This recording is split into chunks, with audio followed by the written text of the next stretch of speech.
Sa atong pagpadayon mga igsoon sa atong serye mga kapakyasan sa kinabuhi. Dili gyud may tabo nga dili gyud mudangat nato kini mga kapakyasan og daghaning mga klase. Apan ang pulong sa Dios mo'y makahatag nato og kalig-on, may makahatag kanato og kadasig diha sa atong kawalay kadasig kay tungod ang pulong sa Dios espiritu og kining espiritu mao'y nagahatag og kinabuhi. Sa atong pagpapadayon na igsuon atong natakil na niadtong mingagi bahin sa usa sa kabahagi, usa sa parte sa kapakyasan sa kinabuhi ang kaway pagdasig. Tungod si David sa iyang paglantaw sa iyang ginharian, miabot ang pagkaraghang mga sundao na dunay mga espada, mga nakaarmas na andam mopatay aron sa pag-ilog sa iyang trono. Og ang nag-una nini, ang leader nini ang iyang anak nga si Absalom. Subusa dili ni kay basta-bastang problema, dako gyud kay ning problema. Usahay makaingon pakyas ang akong kinabuhi. Karon sa atong pagpadayon, adto na punta sa ikaduhang serye o lesson sa atong serye kapakyasan sa kinabuhi. Nga atong giluhan ang paglantaw sa kinaiya sa Dios. Atong basahon bersikulo 4, Salmo 5 bersikulo 4 ngadto sa 6. Ato na nahuman ang bersikulo 1 ngadto sa 3. Karon naman sa bersikulo 4 ngadto sa 6. Nagaingon, kay ikaw dili mao ang Dios nga may kalipay diha sa kadautan. Ang dautan dili magapuyo uban kanimo. Ang mga mapahitas-on dili magatindog sa tubangan sa imong mga mata. Nagadumot ikaw sa tanang mga mamumuhat sa kasalanan. Pagkalaglagon mo kadto sila nga nagasulti og mga bakak. Si Jehovah nagadumot sa iuhaw sa dugo og sa tao nga malimbungon. Mao kini ang pulong sa Dios, magampo ta mga igsoon. Dalay ko namong amahan, salamat sa imong pulong kay mo'y katubagan sa among mga kawalay pagdasig tungod sa mga kapakyasan sa among kinabuhi. Hinaot pa nga kami, Lord,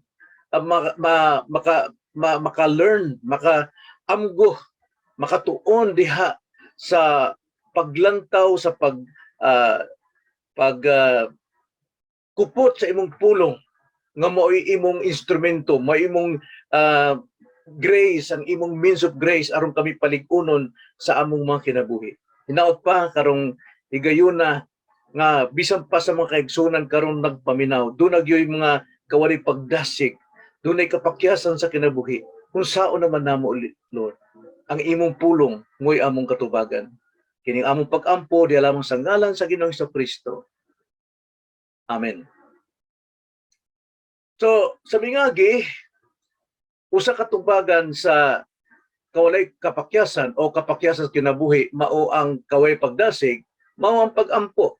Og miampo si David nga mainiton, miampo siyang dinalian, og miampo siyang madasigon. Karon sa atong pagpadayon, sa atong pagpanginabuhi, nining kalibutan, isip nga mga Kristohanon, usahay makanahunata sa atong kaugalingon kung unsang klaseng kinabuhi ani nga atong gisuddan karon. Labi na kung daghan tang malantaw nga mga problema o ato usab lang taon ang mga pagbiay-biay sa mga katawhan sa atong pagkakristohanon nga kuno walay pagasinso sa kinabuhi.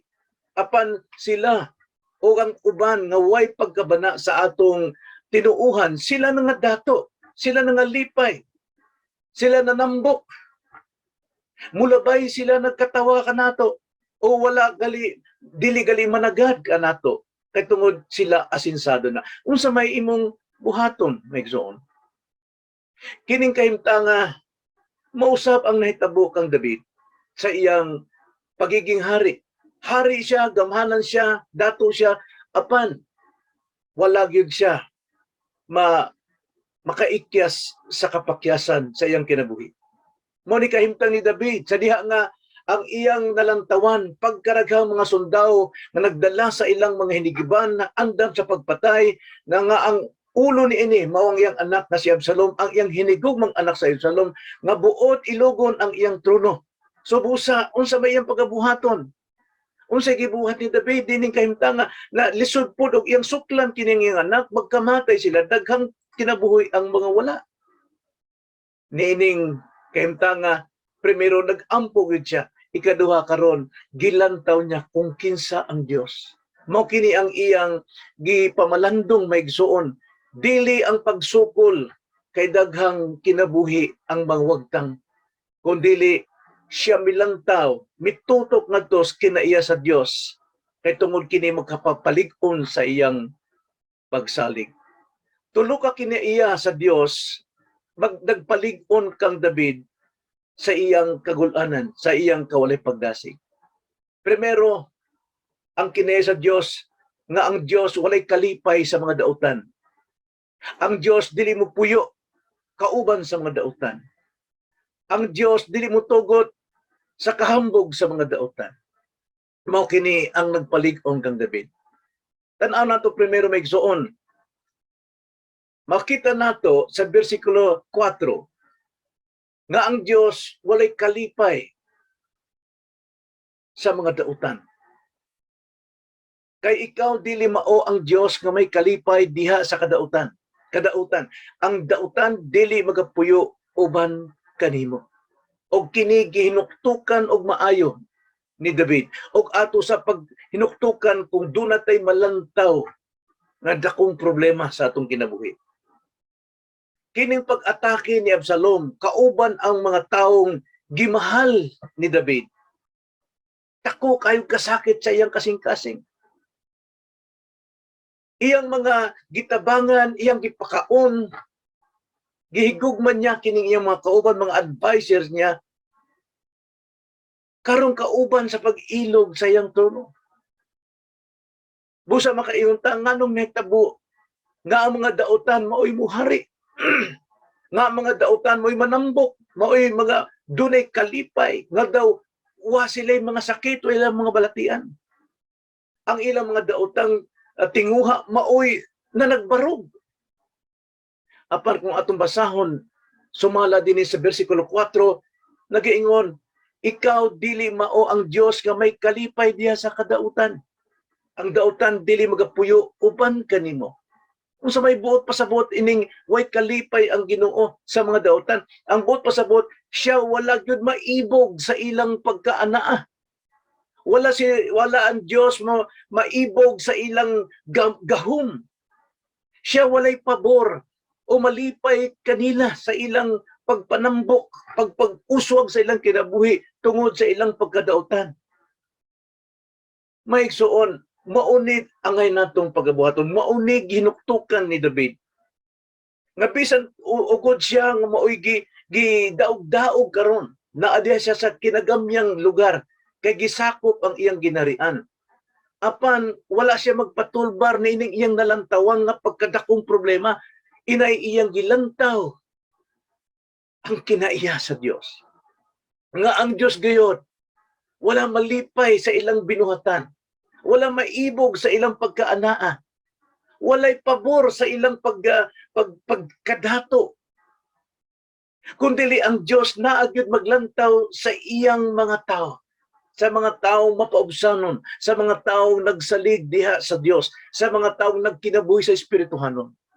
Mao ni nagpalig-on kang David ang kinaiya sa Dios.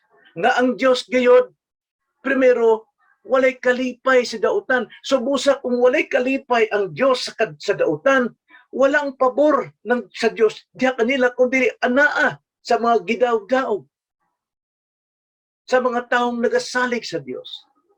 Way kalipay ang Dios sa dautan, bisag na naog sila. Way dautan makakaplag sa Dios. Sama sa pagkaplag ni David, sumala gitawag siyang the man who seek after God's own heart. Kaya bisan pag siya dato, bisan pa siya gamhanan, hari, apan wa niya gamita kini, kundi ang gigamit niya ang kasing-kasing sa Dios sa paglantaw sa iyang mga constituent, sa iyang mga katauhan. Gugma ang iyang gipadawat sa kanila. Kini mga tauhan na gibutaan sa ilang mga pagkadautan, ang ilang kalipay, ang ilang kahimsog, ang ilang pagkalig-on pinaagi sa dautan ug maunay nakapabuta kanila. Busa alang kang David, ang Dios anaagyod kaniya. Mao niyang gilantaw. Migsuon, unsa man ang atong kinabuhi namon tas kinagamyan, kinalawman nga kahimtang. Lantaw na ato ang Dios mo'y kinatas-an sa tanan.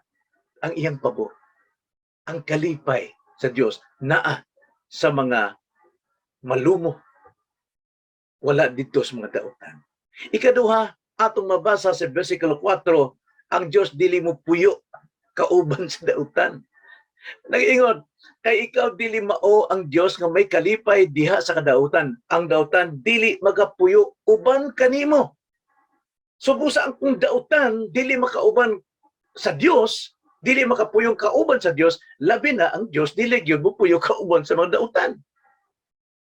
So dili buot pasabot nga dautan naghari na, mao na ni naglingkod sa trono ning kalibutan o sila midaghan na sa ilang mga miyembro.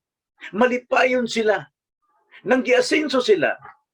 Timaan, maingon sila nga, ang Diyos uban kanamo. Wala. Sapagkat ang giingon dinis versikulo 4, ang Diyos dili mo puyo kauban sa dautan. Asa man siya mo puyo ni adtong mga maaghop, mga kasing-kasing, mga taong nagasalig sa Diyos. Walay pakipag-uban o pagpuyo ang Diyos uban kanila. Mga nagabuhat daot og dautan, way suporta ang Diyos kanila. Ang pagpuyo, ang but pasabot, pagsulod sa tanang relasyon, way relasyon ang Diyos kanila. Kining atong pagpuyo uban sa tao, ang but pasabot, nakipag-ambit ka. Ikaw nakig-ambit sa tanan niyang naadiha kaniya, ang iyang gitagana. Dili kinahanglan sa Dios ang tagana sa mga dautan. Kaya ang Dios way bisag anino sa pagkadautan. Tanan ang mupuyo kaniya kadtong mga taong iyang giluwas. Pinaagi kang Kristo. Ang kahugaw sa tao sa sala, gihugasan sa dugo ni Kristo, pinaagi sa pag-angko ni Kristo sa ilang sala o gikamatyan ngadto sa krus. O ang kamatayon, gidala ngadto sa lubnganan, hangtod ngadto sa impyerno, apan si Kristo dili mapugnan sa kamatayon kay tungod siya Dios ug duna siya bag-ong kinabuhi. Busa ang mga tao hunon, ang mga tao sa nga nagasalig kang Kristo dunay bag-ong kinabuhi, dili ang pagkadautan. So walay pagpuyo ang Dios sa dautan, kun dili ang Dios nagapuyo diha sa mga maaghop, sa mga taong dunay bag-ong kasing-kasing. Galacia 4:6, tungod kita mga anak, gisugo sa amahan ang iyang espiritu sa iyang bugtong anak dinhi sa atong kasing-kasing. Busa kita dunay authority nga motawag sa Ginoo sa Dios nga amahan, akong amahan. Kung ikaw mupuyo sa Dios, tanang maayo tagana para kanimo. Tanang panalangin, tanang proteksyon na kanimo, tanang pabor na kanimo. Wala ang Diyos dito sa mga dautan bisa pag unsa sila kamaayo sa ilang panlantaw. Dili mo tugot ang Diyos nga ikaw mo puyo sa dautan. Dili angay si David nga musukol kang Absalom, makigpatay siya, kay dili na may buluhaton. Dili ni binuhatan sa mga taong gikunsaran, gipuy-an sa belang espiritu. Ikaw naiusa kaniya sa tanan niyang kahimtang sa Dios. Walay kapuslanan ang musalig sa mga tao o sa kusog sa mga tao. Subusa tuto kini, lantaw kining kinaiya sa Dios. Primero, ang Dios ang iyang kinaiya dili malipay sa dautan. Ikaduhang kinaiya dili mo puyo uban sa dautan. O ikatulo, versikulo 5, ang Dios dili mo barog sa mga dautan. Dili mo barog alang sa mga dautan. Ang ingon sa versikulo 5, ang mga mapahitason dili magatindog sa tubangan sa imong mga mata. Nagadumot ikaw sa tanang mga mamumuhat sa kasalanan. Kung ang dautan, ang mapahitason, dili makatindog at tubangan sa mata sa Dios nga balaan, labi na ang Dios nga balaan, dili gyud mo barog kauban sa mga makasalanan. Tubo sa maigsuon, mo nagikuptan ni David, mo nagpalig-on kaniya, bisan siya karon nga GBBI, gikatawaan, gipalaya sa ginarian, apan kauban niya ang Dios. Ang kadtong nga dautan, dili gyud makabarog. Muabot ang panahon sila mga hugma. Nga dili gyud sila magpadayon sa pagbarog ng mananaog. Kung dili tunay panahon nga sila apsan sa hukom sa ilang mga sala. Kini mga dautan walay dapit sa Dios. Dili sila makabarog atubangan sa mata sa Dios. Wala sila'y pagkabalaan, mahugaw, dautan. Busa wala sila'y pakig-fellowship, pakipag-uban sa Dios. Wala sila'y pagbarog diha sa mata sa Dios, sa presensya sa Dios. Maigsoon, unsay kadlukan ni David niining panahon sa iyang kawalay pagdasig, kapakyasan sa kinabuhi. Kini mao'y mihagit kang David aron sa paglantaw, sa pag-ila sa Dios nga iyang gialagaran. Ang mga taong mapahitason, mga arugante, nasayon si David nga wala gyud ang pabor diha kaniya. Bisan pag naghari na siya, bisan pag gamhanan na siya, bisan pag nananaog siya, nanaog sa tanan, apan wala gyud ang pabor sa Dios kaniya. Og that's about nakabalo si David, dili sila makaikyas sa ilang garbo batok sa Dios kay umaalabot ang hukom kanila. Subusa maigsoon, sa dihang ang kasing-kasing nato maguba tungod sa problema, nagkalalaing problema. Sama ning kay David pagkadakong problema ini, apan kanato nagkalalaing problema sa kwarta, sa pandemic, sa sakit, sa kawalan-on, watay makaon. Mga maigsoon, kining mga problemaha ayaw kini og lantawa nga nagkadako, inay lantaw ta ngadto sa Dios nga dako na kaayo. Ayaw lantawa kini mga butang nga supak sa atong hugot nga pagtuo sa Dios. Ayaw paglantaw sa ilang kagahom, kundi i-focus nato sa mga kinaiya sa atong Dios.